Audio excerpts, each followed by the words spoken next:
ಸ್ನೇಹಿತರೆ ನಮಸ್ತೆ, ಮತ್ತೊಮ್ಮೆ ನಿಮಗೆ RDT ಯೂಟ್ಯೂಬ್ ಚಾನಲ್ಗೆ ಸ್ವಾಗತ. ಸ್ನೇಹಿತರೆ, ಈ ಹಿಂದಿನ ಎಲ್ಲ ವಿಡಿಯೋಸನ್ನು ಅಂದರೆ RDT ಡ್ರೈವಿಂಗ್ ಟ್ಯುಟೋರಿಯಲ್ಸ್ನ ಪ್ಲೇ ಲಿಸ್ಟ್ ಏನಿದೆ, ಸೊ ಎಲ್ಲ ವಿಡಿಯೋಸನ್ನು ನೀವು ನೋಡಿದ್ರೆ ಅಂತ ಹೇಳಿದ್ರೆ ಆಲ್ಮೋಸ್ಟ್ ಎಲ್ಲ ನೀವು ಪರ್ಫೆಕ್ಟ್ ಆಗಿರ್ತಾರೆ ಅನ್ಕೋತೀನಿ. ಇವತ್ತಿನ ಡ್ರೈವಿಂಗ್ ಕ್ಲಾಸಲ್ಲಿ ನಾವು ಏನು ಕಲಿಲಿಕ್ಕೆ ಹೊರಟಿದ್ದೀವಿ ಅಂತ ಹೇಳಿದ್ರೆ, ನಾವೇನಾಗುತ್ತೆ ಅಂತ ಹೇಳಿದ್ರೆ ಸ್ಟಾರ್ಟಿಂಗ್ ಟೈಮಲ್ಲಿ ಕಲಿತಿರ್ಬೇಕಾದ್ರೆ ಗೇರ್ ಶಿಫ್ಟಿಂಗ್ ಏನಿದೆ ಅದು ಬಂದ್ಬಿಟ್ಟು ಒಂದು ಇಶ್ಯೂ ಆಗಿಬಿಡುತ್ತೆ, ಅಂದರೆ ಒಂದು ದೊಡ್ಡ ಪ್ರಾಬ್ಲಮ್ ಆಗಿಬಿಡುತ್ತೆ. ಯಾಕಂದ್ರೆ ನಮ್ಮ ಪಕ್ಕದಲ್ಲಿ ಇನ್ಸ್ಟ್ರಕ್ಟರ್ ಏನು ಕೂತ್ಕೊಂಡಿರ್ತಾರೆ, ನಮ್ಮ ಫ್ರೆಂಡ್ ಏನು ಕೂತ್ಕೊಂಡಿರ್ತಾರೆ, ಸೊ ಅವ್ರು ಹೇಳಿ ಆಮೇಲೆ ಬಂದ್ಬಿಟ್ಟು ನಾವು ಗೇರ್ನ ಶಿಫ್ಟ್ ಮಾಡ್ತೀವಿ ಅನ್ನೋ ರೀತಿಯ ಒಂದು ಸಿಚುವೇಶನ್ ಇರುತ್ತೆ. ಯಾಕಂದ್ರೆ ನಮ್ಗೆ ಗೊತ್ತಿರಲ್ಲ ಫಸ್ಟ್ ಗೇರಿಂದ ಸೆಕೆಂಡ್ ಗೇರ್ಗೆ ಯಾವ ಟೈಮ್ನಲ್ಲಿ ಎಂಗೇಜ್ ಮಾಡಬೇಕು, ಸೆಕೆಂಡ್ ಇಂದ ಥರ್ಡ್ ಗೇರ್ಗೆ ಯಾವ ಟೈಮ್ನಲ್ಲಿ ಎಂಗೇಜ್ ಮಾಡಬೇಕು, ಥರ್ಡ್ ಇಂದ ಫೋರ್ತ್ ಆಗಿರ್ಬೋದು, ಫೋರ್ತ್ ಇಂದ ಫಿಫ್ತ್ ಆಗಿರ್ಬೋದು. ಅವಾಗ ನಾವೇನು ಮಾಡ್ತೀವಿ ಅಂತ ಹೇಳಿದ್ರೆ ನಮ್ಮ ಪಕ್ಕದಲ್ಲಿರುವ ಇನ್ಸ್ಟ್ರಕ್ಟರ್ ನಮಗೆ ಗೈಡ್ ಮಾಡಲಿ, ಅವ್ರು ಹೇಳಿ ಆಮೇಲೆ ಬಂದ್ಬಿಟ್ಟು ನಾನು ಶಿಫ್ಟ್ ಮಾಡ್ತೀನಿ. ಸೊ ಈ ರೀತಿಯಲ್ಲಿ ಇರುತ್ತೆ ಸ್ಟಾರ್ಟಿಂಗ್ ಟೈಮಲ್ಲಿ ಕಲಿತಿರ್ಬೇಕಾದ್ರೆ. ಆಕ್ಚುಲಿ ಏನಂತ ಹೇಳಿದ್ರೆ ನಾವು ಆ ರೀತಿಯಾಗಿ ವೇಟ್ ಮಾಡೋ ಹಾಗೆ ಇರುವುದಿಲ್ಲ, ನಮಗೆ ಗೊತ್ತಿರಬೇಕು. ಆಕ್ಚುಲಿ ಬಂದ್ಬಿಟ್ಟು ನಾವು ಫಸ್ಟ್ ಗೇರ್ ಎಂಗೇಜ್ ಮಾಡ್ಕೊಂಡು ಗಾಡಿನ ಮೂವ್ ಮಾಡ್ತೀವಿ ಅಂತ ಹೇಳಿದ್ರೆ ನೆಕ್ಸ್ಟ್ ಬಂದ್ಬಿಟ್ಟು ನಾವು ಆಫ್ ಶಿಫ್ಟಿಂಗ್ ಏನಿದೆ ಸೆಕೆಂಡ್ ಗೇರ್ಗೆ ಶಿಫ್ಟ್ ಮಾಡೋದು ನಮಗೆ ಗೊತ್ತಿರಬೇಕು. ಯಾವ ಟೈಮ್ನಲ್ಲಿ ನಾವು ಶಿಫ್ಟ್ ಮಾಡಬೇಕು ಅಂತ ನಮಗೆ ಗೊತ್ತಾಗಿರ್ಬೇಕು, ಅಂದ್ರೆ ಮಾತ್ರನೇ ನಾವು ಗಾಡಿನ ಪರ್ಫೆಕ್ಟ್ ಆಗಿ ಎಲ್ಲಿ ಬೇಕಂದ್ರಲ್ಲಿ ನಾವು ಡ್ರೈವ್ ಮಾಡ್ಕೊಂಡು ಹೋಗ್ಬೋದು. ಇವತ್ತಿನ ವಿಡಿಯೋದಲ್ಲಿ ನಾವು ಅದನ್ನೇ ನೋಡೋಣ. ಗೇರ್ ಶಿಫ್ಟಿಂಗ್ ಅನ್ನ ಬಂದ್ಬಿಟ್ಟು ಪ್ರಾಪರ್ ಆಗಿ ಯಾವ ರೀತಿಯಾಗಿ ಯಾವ ಟೈಮ್ನಲ್ಲಿ ಯಾವ ಗೇರ್ನ ಪರ್ಫೆಕ್ಟ್ ಆಗಿ ಯೂಸ್ ಮಾಡೋದು ಅಂತ. ಸೊ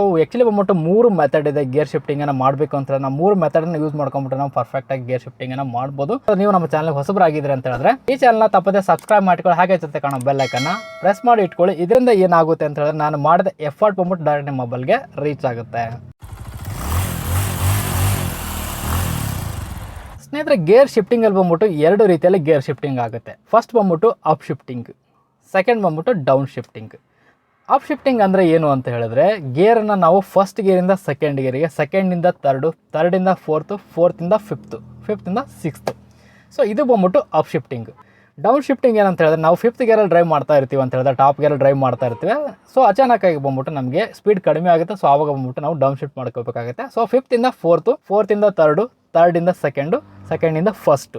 ಅಥವಾ ಏನಾಗುತ್ತೆ ಕೆಲವು ಟೈಮ್ನಲ್ಲಿ ನಾವು ಬಂದ್ಬಿಟ್ಟು ಫಿಫ್ತಿಂದ ಡೈರೆಕ್ಟಾಗಿ ಸೆಕೆಂಡ್ ಇಯರ್ಗೂ ಸಹ ನಾವು ಡೌನ್ ಶಿಫ್ಟ್ ಮಾಡ್ಬೋದು, ಅಥವಾ ಫಿಫ್ತಿಂದ ಡೈರೆಕ್ಟಾಗಿ ನಾವು ಥರ್ಡ್ಗೂ ಸಹ ಶಿಫ್ಟ್ ಮಾಡ್ಬೋದು, ಅಥವಾ ಫಿಫ್ತಿಂದ ಫೋರ್ತು, ಫೋರ್ತಿಂದ ಥರ್ಡು, ಥರ್ಡಿಂದ ಸೆಕೆಂಡು, ಸೆಕೆಂಡಿಂದ ಫಸ್ಟು. ಈ ಆರ್ಡರ್ಲು ಸಹ ನಾವು ಡೌನ್ ಶಿಫ್ಟಿಂಗನ್ನು ಮಾಡ್ಬೋದು.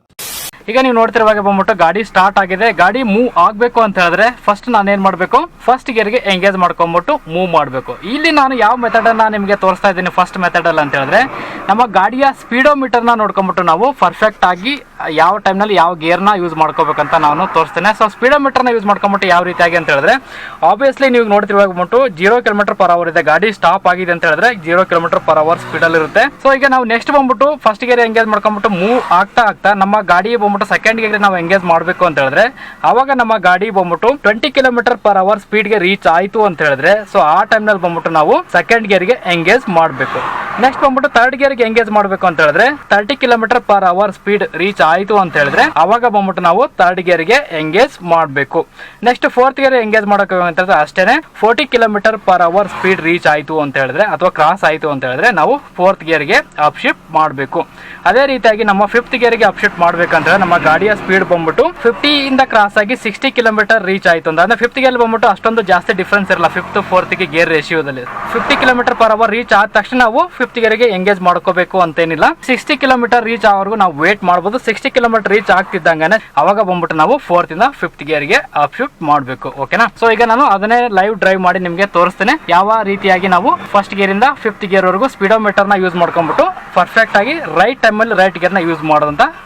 ಈಗ ಫಸ್ಟ್ ಗೇರ್ ಎಂಗೇಜ್ ಮಾಡ್ಕೊಂಡ್ಬಿಟ್ಟು ಮೂವ್ ಮಾಡ್ತೇನೆ. ಫಸ್ಟ್ ಗೇರಿಗೆ ಮೂವ್ ಆಯಿತು ಗಾಡಿ. ಸೆಕೆಂಡ್ ಗೇರ್ ಎಂಗೇಜ್ ಆಗಬೇಕು ಅಂತ ನಾನು ಹೇಳಿದಾಗ 20 km ಹೆಚ್ಚಾಯಿತು. ಕ್ಲಚ್ನ ಪ್ರೆಸ್ ಮಾಡಿದೆ, ಸೆಕೆಂಡ್ ಗೇರ್ಗೆ ಎಂಗೇಜ್ ಮಾಡಿದೆ, ಗಾಡಿನ ಮೂವ್ ಮಾಡಿದೆ. ಈಗ 30 km ರೀಚ್ ಆಯಿತು ಸ್ಪೀಡ್ ಬಂದ್ಬಿಟ್ಟು ಈಗ ಸೆಕೆಂಡಿಂದ ಥರ್ಡ್ ಗೇರ್ಗೆ ಎಂಗೇಜ್ ಮಾಡಿದೆ. ಓಕೆ, ಈಗ ಗಾಡಿ ಬಂದ್ಬಿಟ್ಟು ಸ್ಪೀಡೋಮೀಟರ್ನ ಚೆಕ್ ಮಾಡಿ 40 km ರೀಚ್ ಆಯಿತು ಅಲ್ವಾ. ಈಗ ನಾನು ಥರ್ಡಿಂದ ಫೋರ್ತ್ ಗೇರ್ಗೆ ಎಂಗೇಜ್ ಮಾಡಬೇಕು. ಈಗ 40 km/h ಕ್ರಾಸ್ ಆಗಿ ಮೂವ್ ಆಗ್ತಾ ಇದೆ. ನಾನು ಫೋರ್ತಿಂದ ಫಿಫ್ತ್ ಗೇರ್ಗೆ ಎಂಗೇಜ್ ಮಾಡಬೇಕು ಅಂತ ಹೇಳಿದ್ರೆ ನಮ್ಮ ಗಾಡಿಯ ಸ್ಪೀಡ್ ಬಂದ್ಬಿಟ್ಟು ನಾನು ಹೇಳಿದೆ 50 ಇಂದ ಕ್ರಾಸ್ ಆಗಿ 60 km ರೀಚ್ ಆದ್ಮೇಲೂ ಸಹ ನಾವು ಫಿಫ್ತ್ ಗೇರ್ಗೆ ಎಂಗೇಜ್ ಮಾಡಬಹುದು. ಯಾಕಂತ ಹೇಳಿದ್ರೆ ಫೋರ್ತ್ ಗೇರು ಹಾಗೆ ಫಿಫ್ತ್ ಗೇರ್ಗೆ ಗೇರ್ ರೇಷಿಯೋದ್ರೆ ಅಷ್ಟೊಂದು ಡಿಫ್ರೆನ್ಸ್ ಇರಲ್ಲ. ನಾವು 60 km ಬರೋವರೆಗೂ ಸಹ ವೇಟ್ ಮಾಡಬಹುದು. ಫೋರ್ತ್ ಇಂದ ಫಿಫ್ತ್ ಗೇರ್ಗೆ ಶಿಫ್ಟ್ ಮಾಡ್ಬೇಕಂದ್ರೆ 60 km/h ರೀಚ್ ಆಯಿತು ಗಾಡಿ. ಸೊ ಈಗ ನಾನು ಫೋರ್ತ್ ಇಂದ ಫಿಫ್ತ್ಗೆ ಎಂಗೇಜ್ ಮಾಡ್ತೇನೆ. ಈಗ ಬಂದ್ಬಿಟ್ಟು ಗಾಡಿ ಬಂದ್ಬಿಟ್ಟು ಸ್ಟಾಪ್ ಆಗಿದೆ. ಗಾಡಿ ಬಂದ್ಬಿಟ್ಟು ನಿಂತಿರೋ ಗಾಡಿನ ನಾವು ಪಿಕಪ್ ತಗೋಬೇಕಂದ್ರೆ ಆಬ್ವಿಯಸ್ಲಿ ಫಸ್ಟ್ ಗೇರಿಂದನೇ ನಾವು ಪಿಕಪ್ ತಗೋಬೇಕು. ಈಗ ಕ್ಲಚ್ನ ಪ್ರೆಸ್ ಮಾಡ್ಕೊಂಬಿಟ್ಟು ಫಸ್ಟ್ ಗೇರ್ ಎಂಗೇಜ್ ಮಾಡಿದೆ. ಕ್ಲಚ್ನ ಸ್ಲೋ ರಿಲೀಸ್ ಮಾಡ್ತಾ ಸೆಕೆಂಡ್ ಗೇರಿಗೆ ನಾವು ಶಿಫ್ಟ್ ಆಗಬೇಕು ಅಂತ ಹೇಳಿದ್ರೆ ಹೇಗೆ ನಮ್ಮ ಸ್ಪೀಡೋಮೀಟರ್ ಗಾಡಿಯ ಸ್ಪೀಡ್ ಬಂದ್ಬಿಟ್ಟು ಸ್ಪೀಡೋಮೀಟರ್ 20 ಕಿಲೋಮೀಟರ್ ತೋರಿಸ್ಬೇಕು. ಈಗ 20 ಕಿಲೋಮೀಟರ್ ತೋರಿಸ್ತಾ ಈಗ ನಾನು ಸೆಕೆಂಡ್ ಗೇರ್ಗೆ ಅಪ್ ಶಿಫ್ಟ್ ಮಾಡಿದೆ. ನೆಕ್ಸ್ಟ್ ಬಂದ್ಬಿಟ್ಟು ನಮ್ಮ ಗಾಡಿಯ ಸ್ಪೀಡ್ ಬಂದ್ಬಿಟ್ಟು ನೋಡಿ ಸ್ಪೀಡೋಮೀಟರಲ್ಲಿ 30 ಕಿಲೋಮೀಟರ್ ರೀಚ್ ಆಯಿತು. ಈಗ ನಾನು ಸೆಕೆಂಡಿಂದ ಥರ್ಡ್ ಗೇರ್ಗೆ ಶಿಫ್ಟ್ ಮಾಡಿದೆ.